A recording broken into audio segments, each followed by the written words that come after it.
हाँ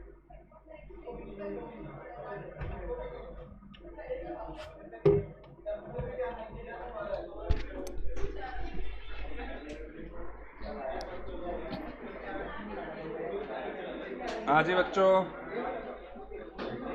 good evening. हाँ जी, राधे राधे, जय श्री कृष्ण।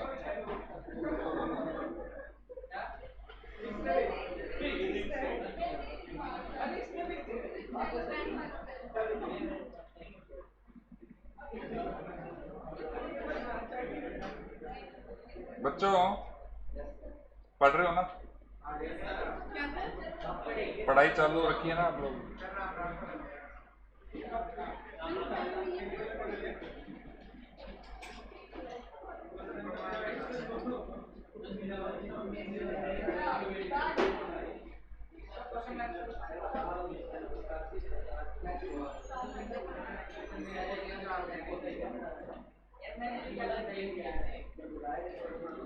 बेटा बुक खोलना, बुक।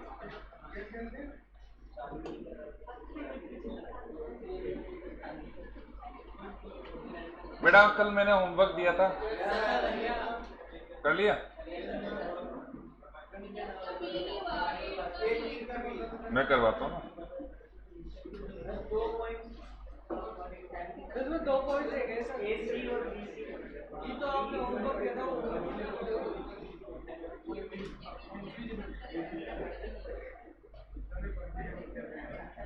हाँ जी, देखो मैंने दिया था क्वेश्चन 17 का third part, point of indifference. First और सेकंड तो मैंने करवा दिया था, थर्ड पार्ट बोलो हो गया?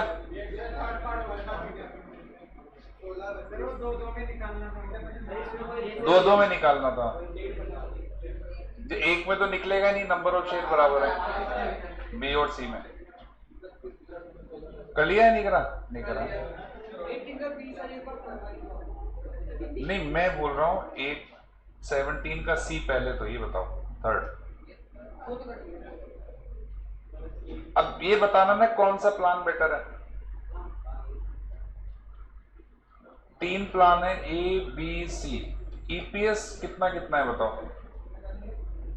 ए का EPS 4, 7.2, 6.4। Financial break even point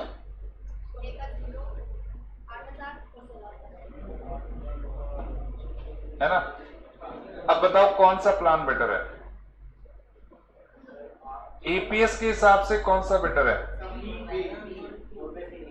B. इसके हिसाब से overall plan B is better. Overall देखें तो प्लान बी बेटर है। क्यों बेटर है? प्लान बी में जाओगे तो ईपीएस ज्यादा मिलेगा और फाइनेंशियल ब्रेक इवन पॉइंट भी बहुत ज्यादा नहीं है, कवरेबल है। थोड़ी सी रिस्क तो उठाओगे, थोड़ी सी रिस्क तो उठाओगे तो आपको फायदा मिलेगा इस चीज का, ठीक है ना? तो plan B is better overall, ठीक है?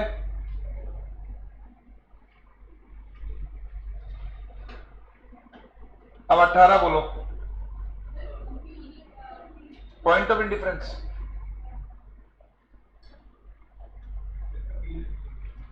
पॉइंट ऑफ इंडिफरेंस निकालना है। 8 लाख नंबर ऑफ शेयर है।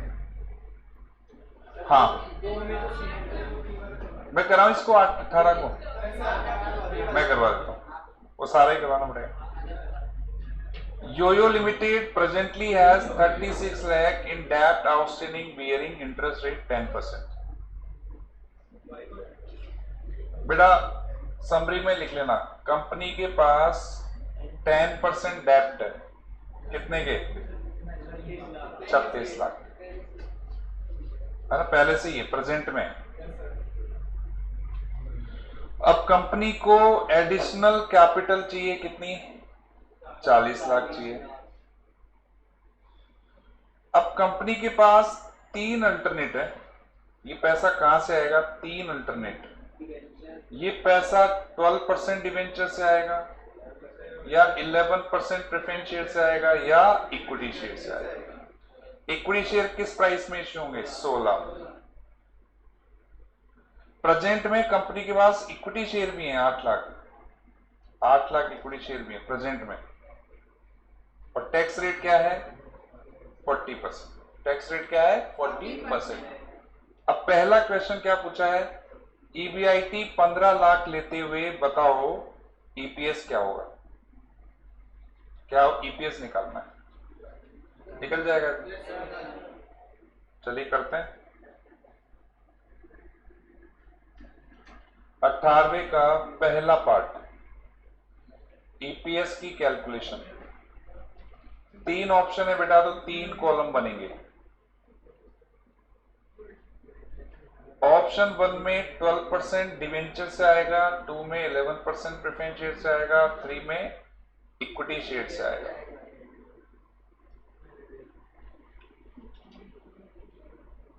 बेटा ईबीआईटी क्या लेना है? 15 लाख रुपए लेना है। ईबीआईटी क्या लेना है? 15 लाख माइनस इंटरेस्ट। बेटा प्रेजेंट वाला इंटरेस्ट तो तीनों में आएगा।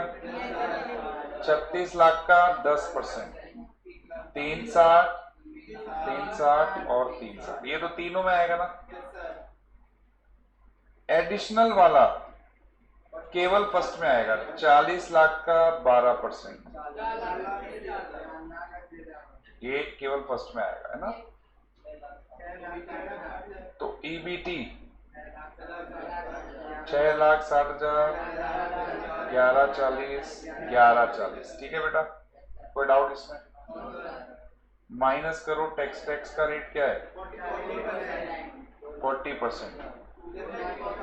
264,000, 456, 456।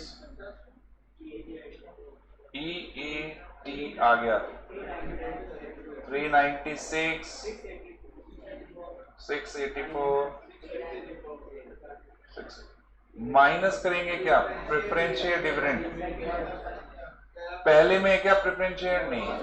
दूसरे में 40 लाख का 11% और तीसरे में 0। तो earning for equity share 2 lakh 2 lakh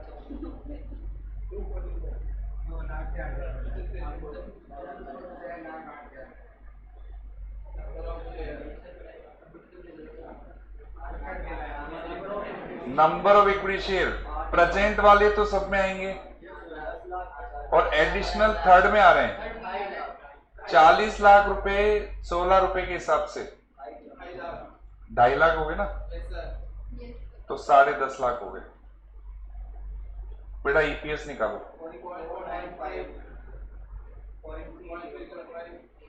3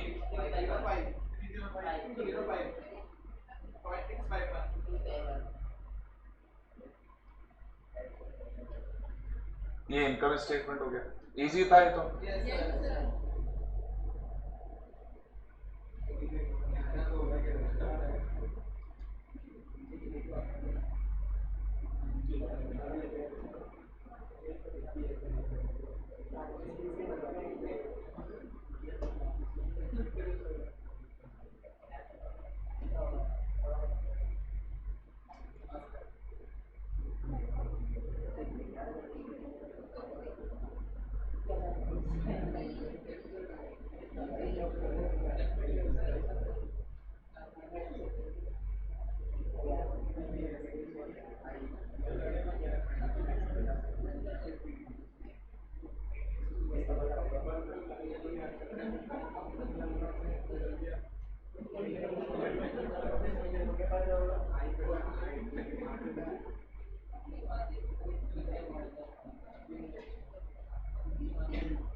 हो गया बेटा, ये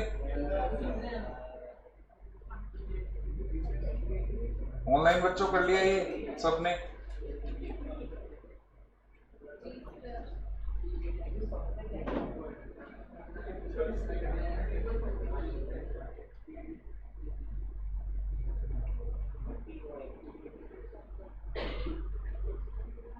अब सेकंड पार्ट, इसमें पूछा है पॉइंट ऑफ इंडिफरेंस निकालो। बेटा पॉइंट ऑफ इंडिफरेंस निकालने का फॉर्मूला क्या होता है?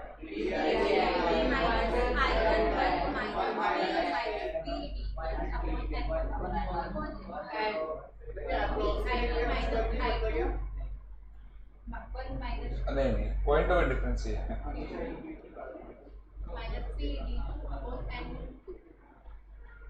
यही है ना? इस फॉर्मूले में निकालना क्या होता है? EBIT निकालना होता है। अब पहले हम पॉइंट ऑफ इंडिफरेंस निकालेंगे between option 1 and option 2। Option 1 और ऑप्शन 2, इसमें POI निकलेगा ही नहीं, क्योंकि number of equity share are same, दोनों में सेम है, इसलिए इनका नहीं निकलेगा POI 1 और 2 का। 1 में भी 8 लाख शेयर है, 2 में भी 8 लाख शेयर है। अब निकालेंगे POI किसका? 1 और 3 का निकालते हैं पहले। बेटा EBIT की जगह EBIT लिखेंगे। इंटरेस्ट 1 का इंटरेस्ट बताओ। 360 और 480, 8,40,000। 1 minus tax rate, tax rate क्या है? 0.4। प्रेफरेंस शेयर है क्या? Number of share 8 lakh. और इधर EBIT minus interest 360, 1 minus tax rate, preference share नहीं है यहां भी, नंबर ऑफ शेयर है 10.5 लाख। अब सॉल्व कर लो बेटा। 1 माइनस टी से 1 माइनस टी उड़ा दो, दोनों मल्टीप्लाई में। हमेशा नहीं उड़ेगा ये, प्रेफरेंस शेयर डिविडेंड होगा तो नहीं उड़ेगा। नीचे लेग को काट दो तो 10.5 इधर रह गया, 8 इधर रह गया। क्रॉस मल्टीप्लाई करो, 10.5 EBIT माइनस 840 को 10.5 से मल्टीप्लाई करो, 88,20,000। और इधर 8 EBIT माइनस 2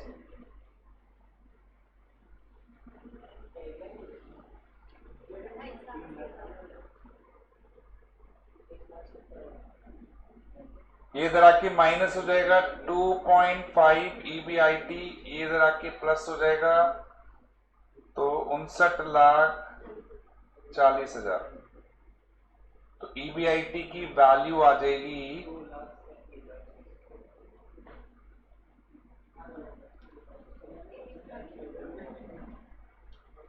23। कोई डाउट इसमें बेटा?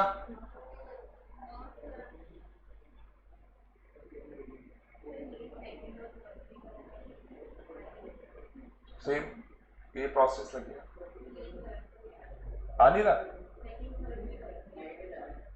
आए 34-40 आंसर आएगा।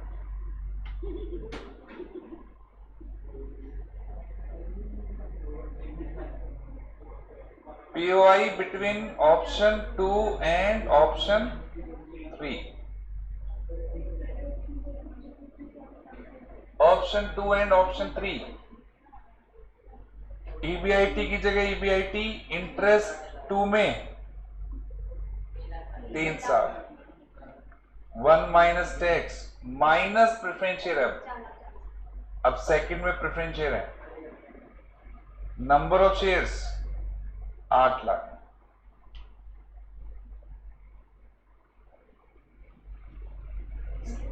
थर्ड में प्रेफरेंस शेयर नहीं है।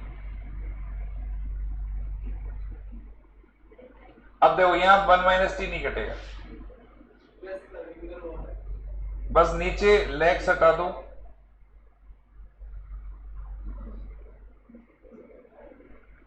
बेटा 1 माइनस 0.4 करेंगे तो 0.6 आएगा। मल्टीप्लाई करो इसको, 0.6 EBIT माइनस 360 को 0.6 से करोगे,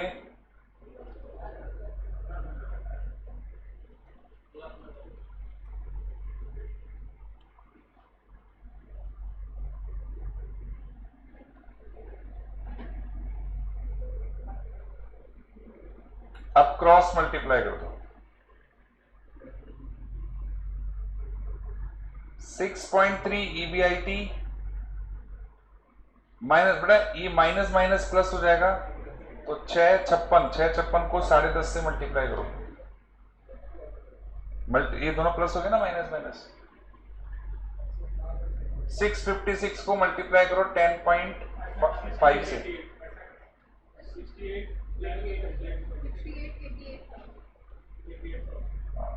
इधर आ जाओ तो 4.8 EBIT माइनस 17,28,000।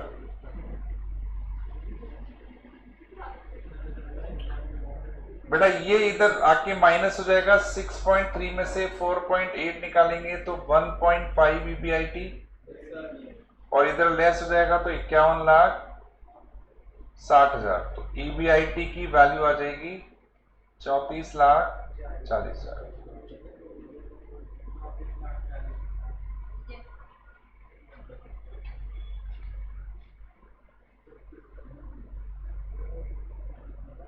कॉपी कर लो, और कोई भी डाउट हो तो पूछो।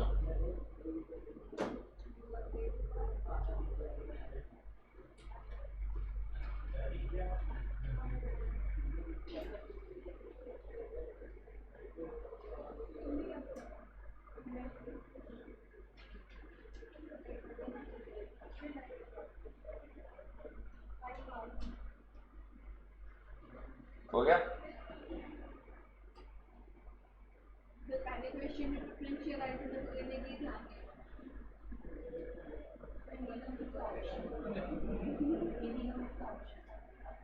हाँ वो बता। ये कॉपी हो गया क्या सबका?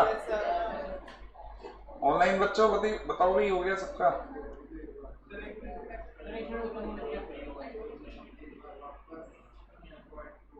हरिओम, जब नंबर ऑफ शेयर सेम होते हैं तो पीओआई की कैलकुलेशन पॉसिबल नहीं है, क्योंकि आप कैलकुलेशन करोगे तो वो क्रॉस हो जाता है, EBIT क्रॉस हो जाता है, तो EBIT फिर निकालेंगे क्या अपन? अपने को EBIT तो निकालना होता है।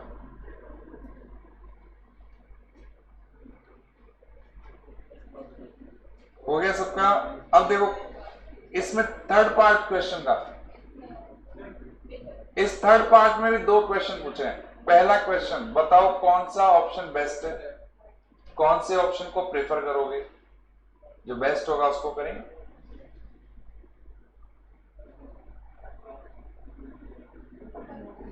अब बेटा ध्यान देना,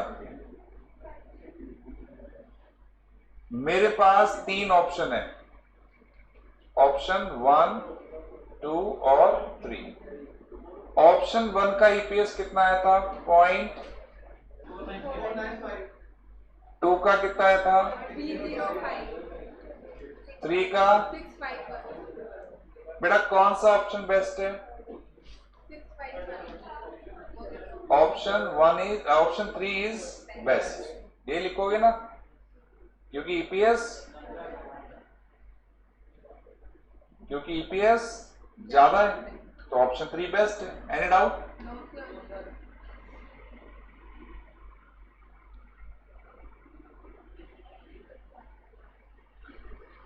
लेकिन इंटरेस्टिंग पॉइंट इसमें सेकंड पार्ट है, सी का सेकंड पार्ट, ये पढ़ो। How much would EBIT need to increase before the next alternative would be best?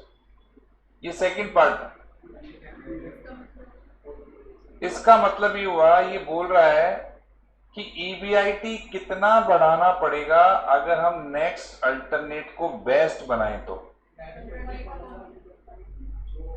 ध्यान दो बेटा, कौन सा ऑप्शन बेस्ट है? बेटा इधर देखो, कौन सा ऑप्शन बेस्ट है? थर्ड, ये बेस्ट है। क्यों बेस्ट है? EPS ज्यादा है। इसके बाद कौन सा ऑप्शन है? 495। इसके बाद फर्स्ट वाला है।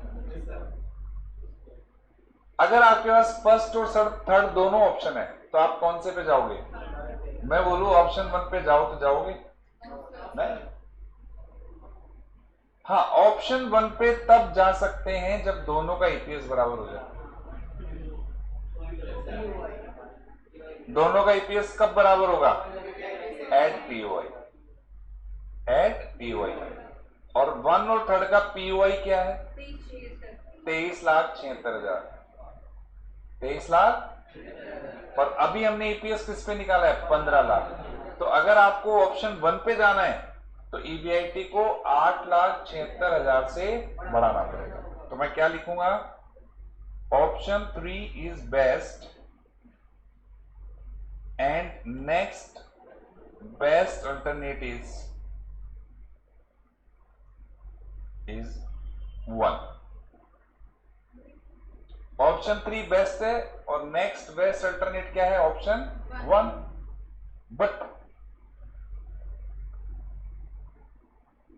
option 1 can be accepted only when EPS of option 1 and option 3 is same। लेकिन हम ऑप्शन 1 को तभी सेलेक्ट करेंगे जब ऑप्शन 1 और 3 का ईपीएस सेम हो बेटा। और दोनों का ईपीएस कब सेम होगा? Which is possible at POI, which is possible at POI. और ये किस पर पॉसिबल होगा? पीओआई पर पॉसिबल होगा, पॉइंट ऑफ इनडिफरेंस पे पॉसिबल होगा।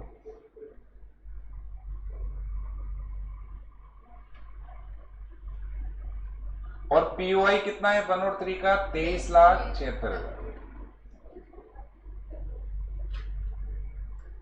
इसलिए ईबीआईटी को कितना बढ़ाना पड़ेगा? So EBIT need to increase by rupees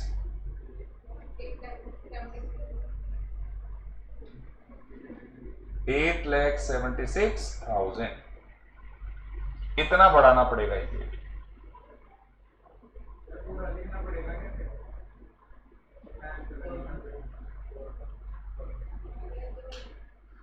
भाई आप समझाना पड़ेगा ना आपको। कोई डाउट बेटा? आ गया समझ में? अब ऑनलाइन बच्चों से पूछने भी। हाँ ऑनलाइन बच्चों सही है, आ गया समझ में?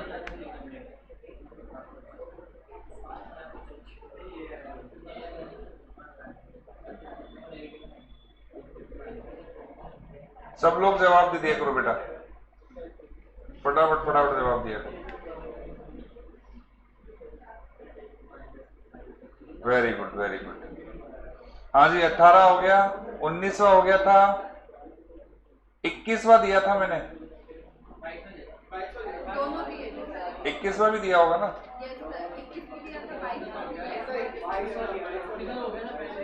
21 पहले हो गया था। 22 हो गया, बस इतना ही दिया था ना। कोई वो है पीओआई?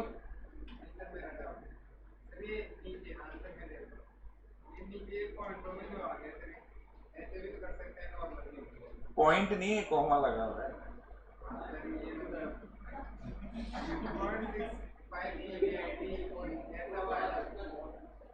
हाँ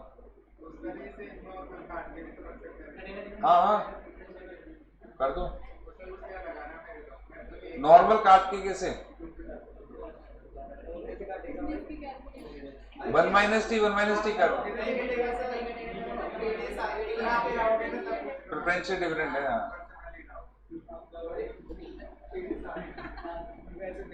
अरे कहां तक पहुंचे तुम? देखो ये फिगर्स लिख दिए क्या? ये फिगर्स लिख दिए। अब ये 100 एक्चुअली 1 माइनस टी काट देते हैं, यहां नहीं कटेगा, यहां नहीं कटेगा क्योंकि प्रेफरेंशियल डिविडेंड है। मल्टीप्लाई के बाद माइनस भी है ना, तो कटेगा नहीं। तो अब इसको, इसका मतलब क्या हुआ? 1 माइनस टी को सॉल्व करके मल्टीप्लाई करना ही पड़ेगा। जैसे हाँ अब आ गया 22 हो गया बेटा। यूनिट 1 कंप्लीट हो गया है। हाँ यहाँ तक तो ही है ना, 25 तक तो ही है अपने। और क्वेश्चन दे दूं आज के लिए? यूनिट 1 के आप आराम से कर लेना, टॉपिक खत्म हो गया। यूनिट 1 के क्वेश्चन दे रहा हूं, केवल आप लिख देना ऐसे यूनिट 1 तो आपको ध्यान रहेगा। हाँ जैसे चॉइस आप कर सकते हो, यूनिट 1 का है 24 POI निकालना है, ठीक है।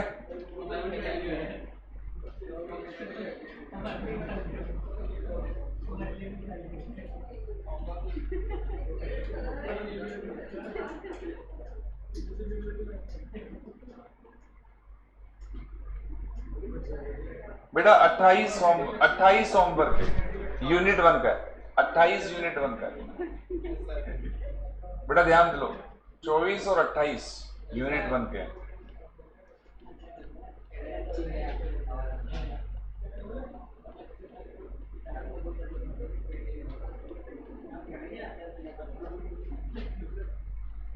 तीस यूनिट 1 का है,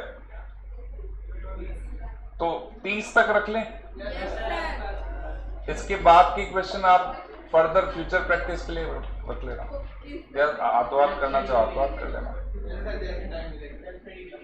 ठीक है। तो 30 तक कर लेते हैं, 30 तक हो गया। अब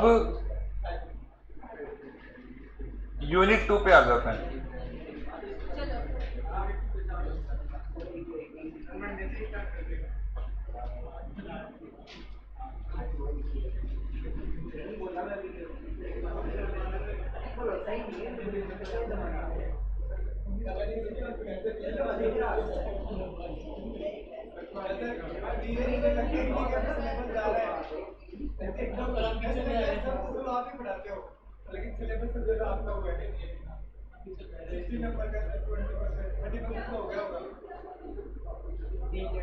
कितने हो गए चैप्टर अपने?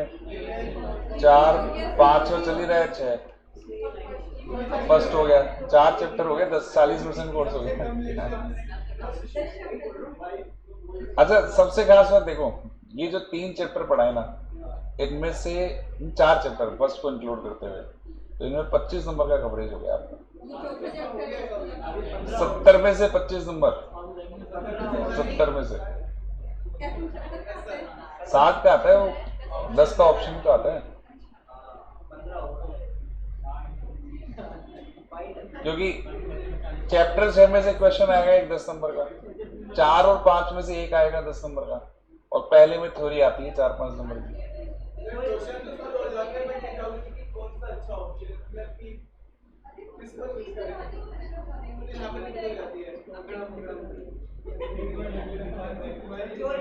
जिसका ईपी ज्यादा,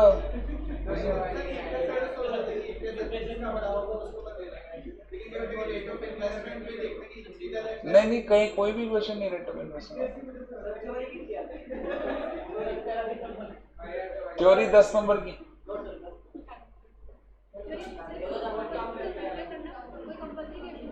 फर्स्ट 20 नंबर का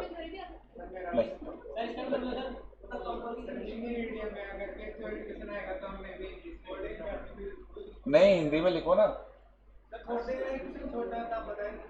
क्यों छोड़ना है?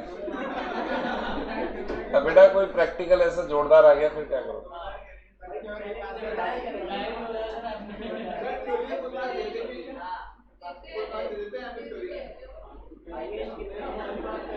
यार ये बताओ, कंटेंट सही लिख के आओगे तो क्यों काटेंगे नंबर? मैं तो ये बोल रहा हूँ, अगर आप कंटेंट सही लिख के आओगे तो क्यों कटेंगे? नंबर फुल आ सकते हैं, लेकिन कंटेंट नहीं लिख के आते तो नंबर कट जाते हैं, सिंपल सा। फुल ना है, बच्चों के आए हुए हैं 90 के ऊपर नंबर तक आराम से।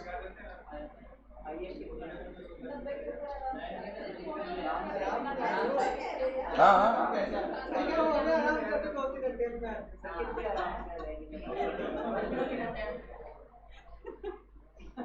नहीं, आप पिछले जैसे मार्कशीट होगी ना, वो देख लेना, पुराने बच्चों की मार्कशीट देख लेना, जाके ले लेना, देख लेना, दिखा देंगे आपको, भरमार करके नंबर आते हैं 70 80 90 70 80 90। हाँ ये एक अलग, कई किसी अटेम्प्ट में हो सकता है पेपर ट्रिकी आ गया हो, उसमें हो सकता है, अदरवाइज अच्छे नंबर आते हैं।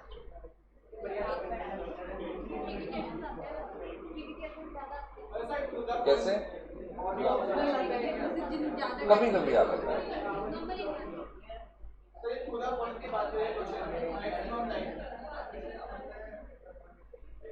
टू द पॉइंट ही।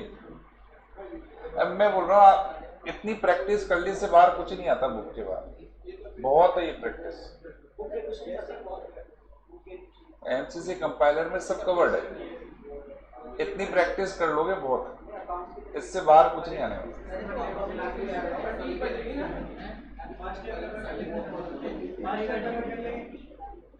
सब कवर्ड है इसमें यार, इसमें सब आगे, सब आगे मैंने शुरू में बता दिया। इसमें एसएम आ गया, पीएम आ गया, मॉक टेस्ट आ गया, पास चांसेस कम होते हैं, चेंज अमाउंट वगैरह चेंज कर दिया सिस्टम से।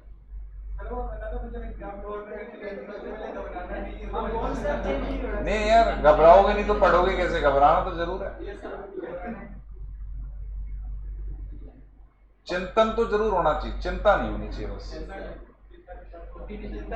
घबराओगे नहीं तो पढ़ोगे ही नहीं आप। घबराओ, थोड़ा सा घबराओ, डरो थोड़ा सा यार कैसे पास होंगे, तो पढ़ो पर डिप्रेस मत हो, बस इतना सही है। किसका रैंक? नहीं तो केवल 50 ही रैंक देते हैं इंस्टीट्यूट वाले, 50 में आने का। अच्छा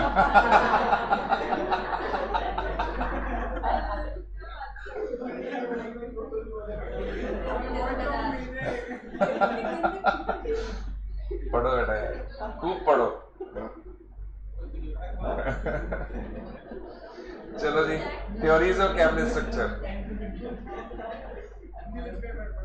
there are 4 main theories of capital structure.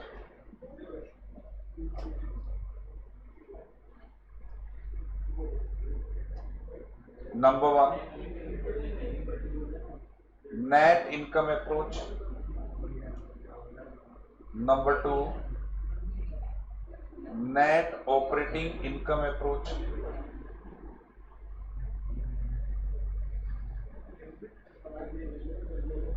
Number 3, traditional approach.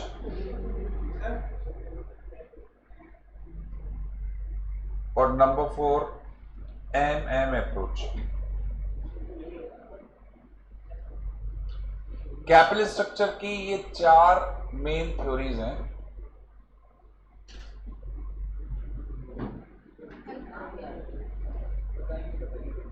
Theories का मतलब यहाँ ये नहीं कि थ्योरी पढ़ेंगे, थ्योरीज का मतलब यहाँ पे अप्रोच से कंसेप्ट्स, मतलब कैपिटल स्ट्रक्चर के कंसेप्ट क्या क्या है।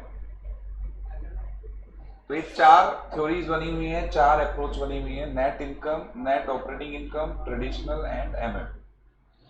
इनमें से ये 2 थ्योरी तो रेलिवेंट थ्योरीज हैं,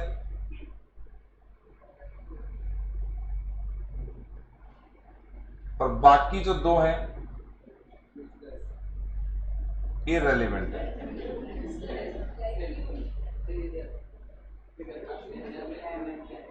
अब यहां पे रेलिवेंट इररेलेवेंट एग्जाम के पॉइंट ऑफ व्यू से नहीं है, relevant irrelevant exam point of view से नहीं, रेलिवेंट इररेलेवेंट कैपिटल स्ट्रक्चर के पॉइंट ऑफ व्यू से।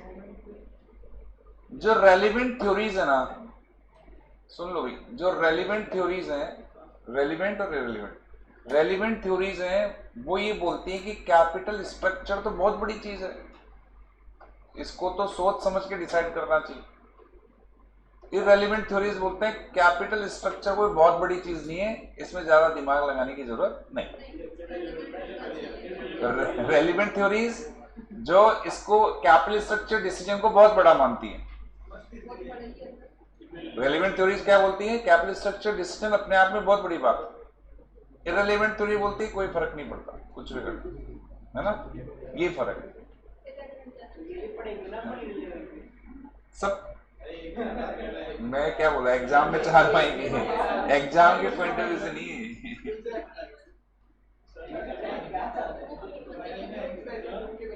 एक एक करके डिस्कस करते हैं सबसे पहले। अच्छा एक चीज और, स्टार्ट करने से पहले ये बता देता हूं मैं कि ये जो 4 थ्योरीज हैं ये 4 अलग अलग एक्सपर्ट ने बनाई है।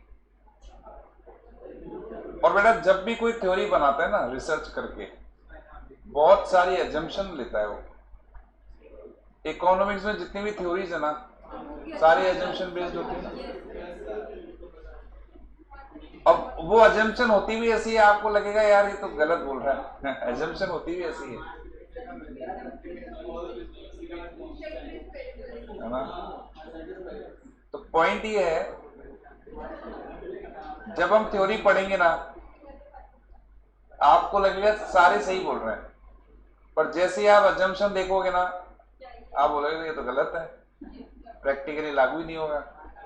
तो बेटा हमें इस पॉइंट पे जाना ही नहीं है, हमें जैसे थ्योरी बनाई हुई है उसको उसी तरीके से पढ़ना है और उसी तरह से क्वेश्चन सॉल्व करना है, ठीक है ना। समझ लेना इस चीज को, इफ एंड बट मत लगाना। भाई किसी व्यक्ति ने कोई थ्योरी बनाई है तो उसको पढ़ लो, क्वेश्चन आए तो सॉल्व कर दो। हाँ क्रिटिसाइज नहीं करना, ऐसा क्यों वैसा क्यों। सीए बन ज्यादा आपको दिक्कत हो, सीए बनने का तो अपनी थ्योरी बना देना, सिंपल सा कंसेप्ट है। अच्छा अपनी थ्योरी बनाओगे 2 फायदे, नाम भी होएगा, फिर डिग्री भी मिल जाएगी आपको, डॉक्टर लग जाएगा नाम क्या है।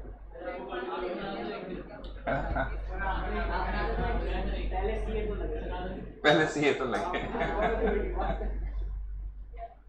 चलो क्या बोलती है नेट इनकम अप्रोच, लिखेंगे according to this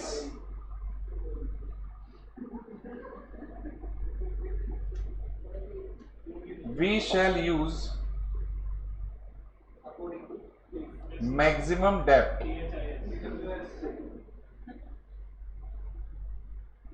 we shall use maximum depth in capital structure। क्या बोल रही है थोड़ी कि हमें स्ट्रक्चर में सबसे ज्यादा किसका यूज करना चाहिए? डेप्थ का। क्या हम 100% डेप्थ का यूज कर सकते हैं क्या? इक्विटी शेयर तो होगा ही होगा, है ना।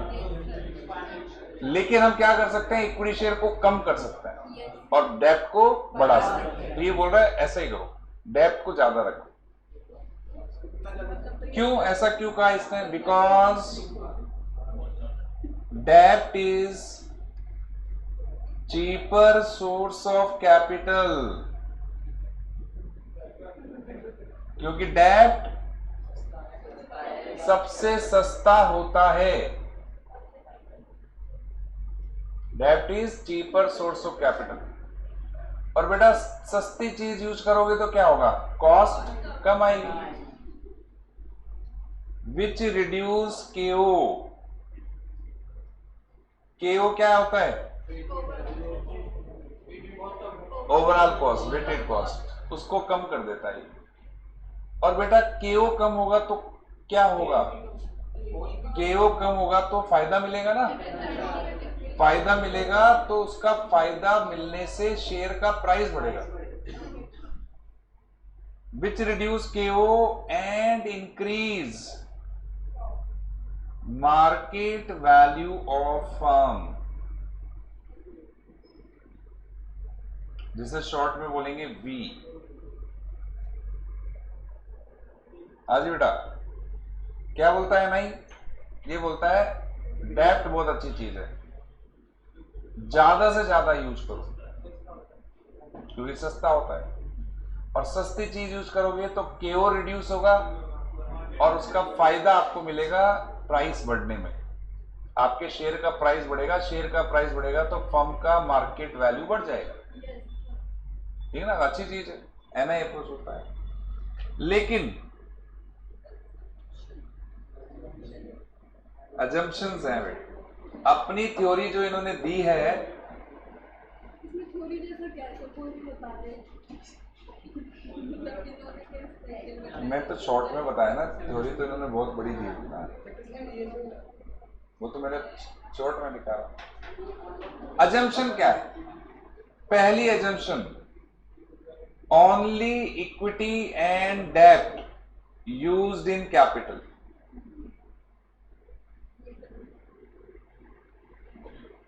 पहली एजम्पशन, केवल दो ही चीजों का यूज करते हैं हम, इक्विटी और डेब्ट, बाकी चीजों को इन्होंने इग्नोर कर दिया। बाकी में क्या बचा? प्रेफरेंशियल, इग्नोर, केवल इक्विटी और डेब्ट। और प्रैक्टिकली देखो ना तो ये एजम्पशन फिट भी बैठती है। प्रेफरेंशियल यूज नहीं करते कोई भी कंपनी नहीं करती। प्रैक्टिकल नहीं करते।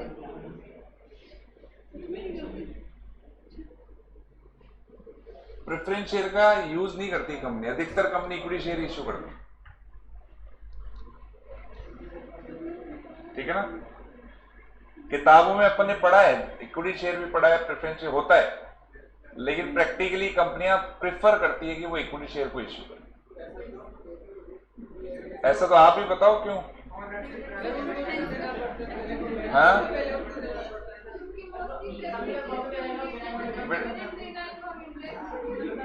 इक्विटी शेयर बेचारे होते हैं इक्विटी शेयर होल्डर। पहली बात तो देना कंपलसरी नहीं है, बचेगा दे देंगे, नहीं तो हैरान से। इक्विटी शेयर इश्यू करने के फायदे ये हैं, एक तो आपकी रिस्क नहीं होती रिगार्डिंग डिस्ट्रीब्यूशन ऑफ प्रॉफिट। जैसे डिवेंचर इश्यू कर दिए तो इंटरेस्ट देना ही पड़ेगा आपको, इक्विटी शेयर में वो नहीं करना पड़ता। प्लस इक्विटी शेयर ऐसी चीज है जिनका रीपेमेंट भी नहीं होता, एक बार पैसा आना चाहिए बस, फिर पेमेंट कब करना है? जब कंपनी खत्म हो। अब खत्म कब होगी पता नहीं, कितनी बढ़िया चीज है, पैसा आएगा ही बस, जाएगा नहीं। जाएगा क्या? डिविडेंड, पर वो भी कब? प्रॉफिट होगा, कितनी बढ़िया चीज है। लोन से तो बहुत बढ़िया है, लोन को पेमेंट भी करना पड़ता है, इंटरेस्ट भी देना पड़ता है। तो इन्होंने कहा दो ही चीजें हैं, इक्विटी और डेब्ट। केडी इज लेस देन केई, वो तो उन्होंने थ्योरी में बोला है कि केडी सस्ता होता है। केडी क्या है? कॉस्ट ऑफ डेब्ट, कॉस्ट ऑफ डेब्ट कॉस्ट ऑफ इक्विटी से कम होता है, वो तो उन्होंने थ्योरी में ही लिखा। तीसरा, डेब्ट is easily available in market.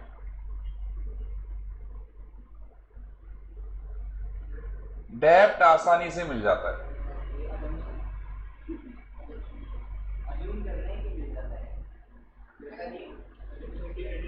आज की तारीख में मिल जाता है, मतलब आज की तारीख में ये अजम्पशन फिट बैठती है। बैंक तैयार बैठी है लोन देने के लिए, वो तो है, लेकिन लोन आसानी से मिल जाता है आजकल, पहले तो फिर भी नहीं मिलता था, अभी तो आसानी से मिल रहा है। तो आज की तारीख में फिट है ये। हाँ, 4 सबसे इंपॉर्टेंट,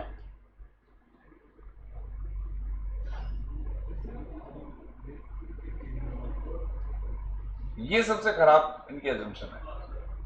रिस्क किस चीज की? ऑफ यूजिंग डेब्ट। डेब्ट यूज करने की रिस्क को इन्होंने इग्नोर कर दिया। डेब्ट यूज करने की रिस्क क्या होती है? इंटरेस्ट देना पड़ता है, इंटरेस्ट देना पड़ता है, वो इन्होंने इग्नोर कर दिया, उस रिस्क को इन्होंने इग्नोर कर दिया। इन्होंने कहा डेब्ट यूज करने की कोई रिस्क नहीं होती, इग्नोर। बस यहीं पे थोड़ा सा प्रॉब्लम है, बाकी तो क्या है, सही है।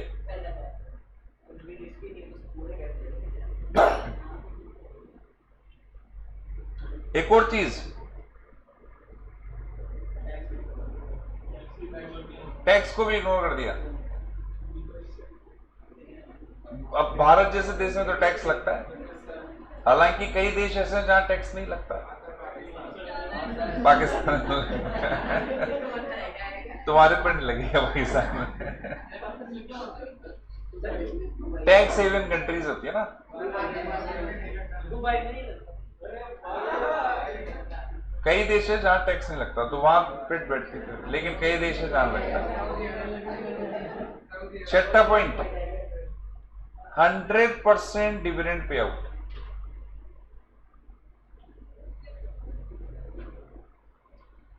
ये बोलता है कंपनी रिटेन अर्निंग करती ही नहीं है, जो भी कमाती है पूरा का पूरा किसको दे देती है, share holder. 100% dividend pay out है, ये अजम्पशन।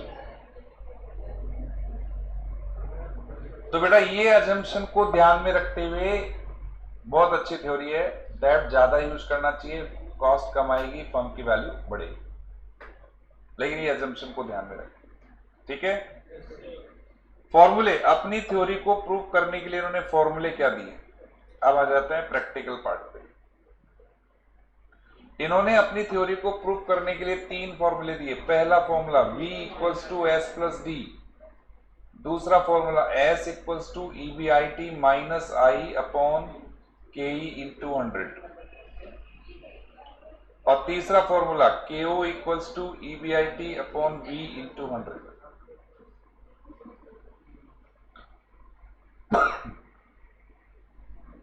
ये 3 फॉर्मूले इन्होंने दिए अपनी थ्योरी को प्रूव करने के लिए।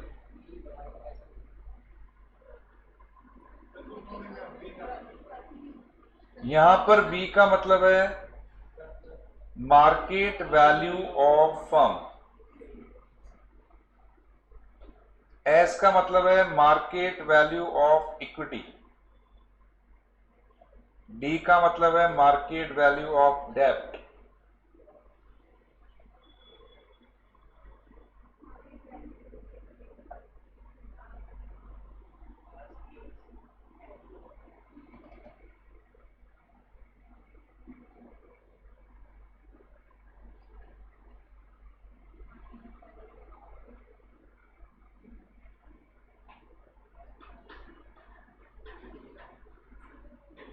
हाँ जी कर लिया।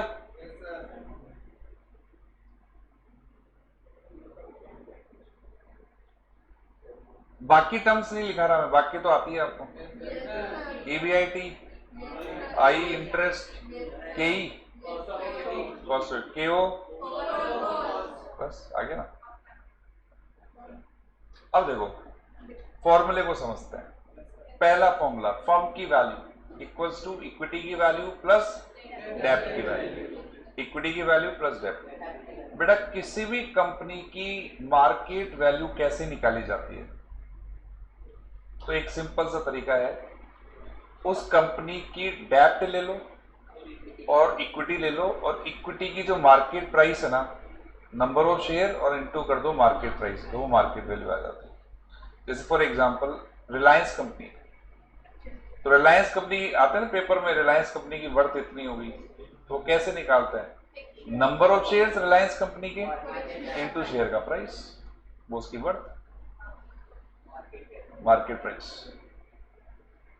तो क्या करना है अपने को, किसी भी कंपनी की मार्केट वैल्यू निकालने के लिए इक्विटी की मार्केट वैल्यू निकालनी है, डेब्ट की मार्केट वैल्यू निकालनी है, और दोनों को जोड़ देना है, तो उस कंपनी की मार्केट वैल्यू आती है। ठीक है, समझ में आया पॉइंट?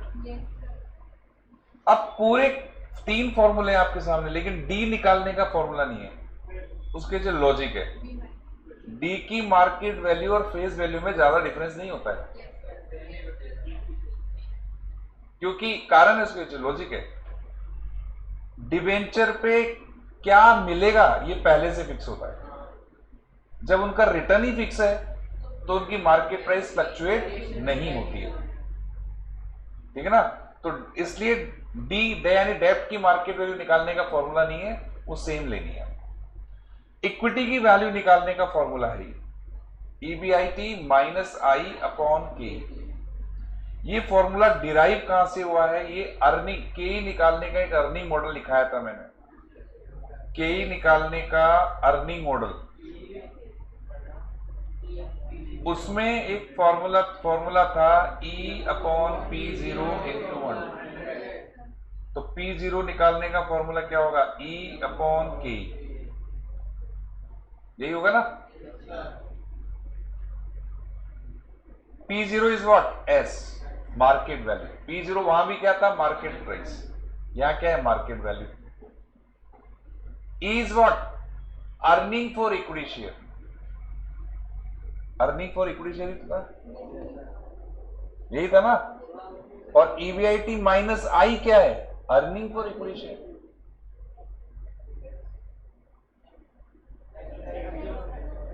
गलत बोला क्या मैंने? सुनो मेरी बात सुनो।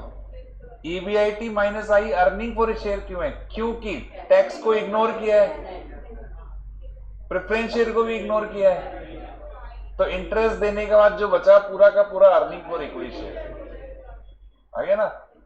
के ही आई है, तो वहां से ये फॉर्मूला डिराइव हो गया। क्लियर?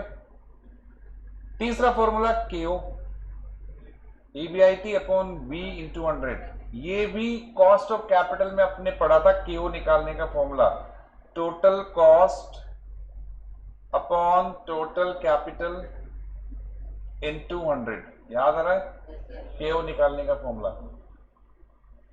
यहां EBIT को हमने टोटल कॉस्ट बोला। क्यों बोला? EBIT is total cost.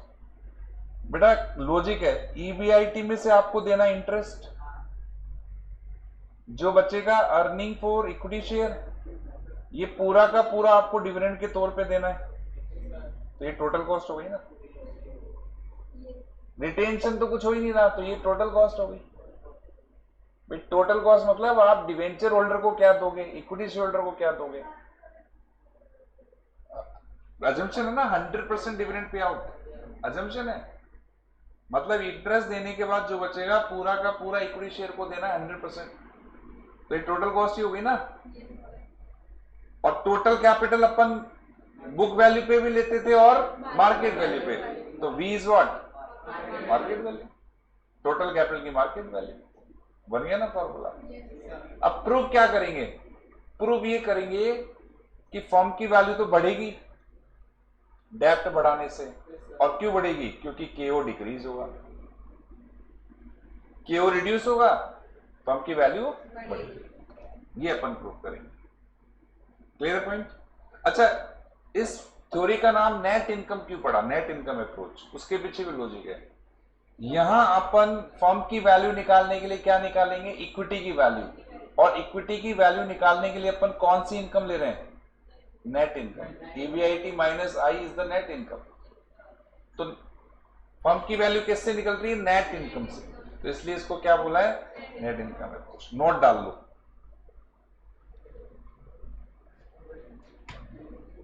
V is derived. V is what? Market value is derived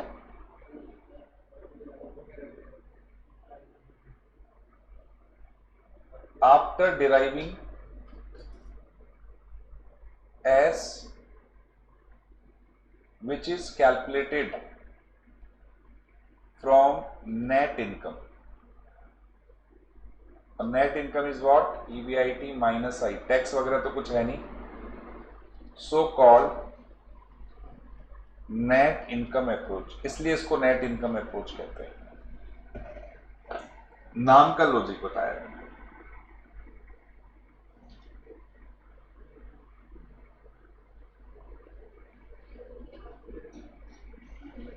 नाम का लॉजिक है कि नेट इनकम अप्रोच क्यों कहते हैं? भाई हम मार्केट वैल्यू वहीं से डिराइव कर रहे हैं, इसलिए नेट इनकम अप्रोच कहते हैं। ठीक है बेटा? ठीक है, आज के लिए इतना ही। ऑनलाइन बच्चों डाउट पूछ लो कोई हो तो। अरे यार थर्ड पार्ट दिखाना था क्या?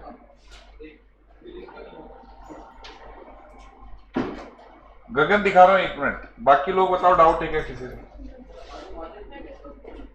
बैंक में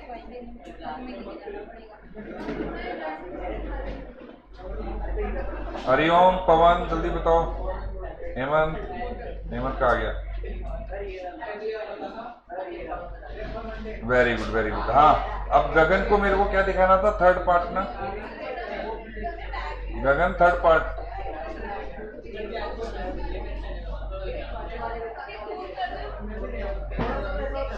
स्क्रीनशॉट ले लो। नहीं ले सकते सर, ऐप पे अलाउ नहीं है। एमसीसी ऐप के स्क्रीनशॉट अलाउ नहीं है। अरे वो लाइव में है, लाइव में होगा, रिकॉर्डिंग में अलाउ नहीं है। तो फिर ले लिया वो, फिर दोनों ने सबको पता है सर, मैं लाइव देखती नहीं हूँ ना, इधर आ जाते हैं तो फिर लाइव कैसे देखते। सही। ओके जी, आज के लिए इतना ही।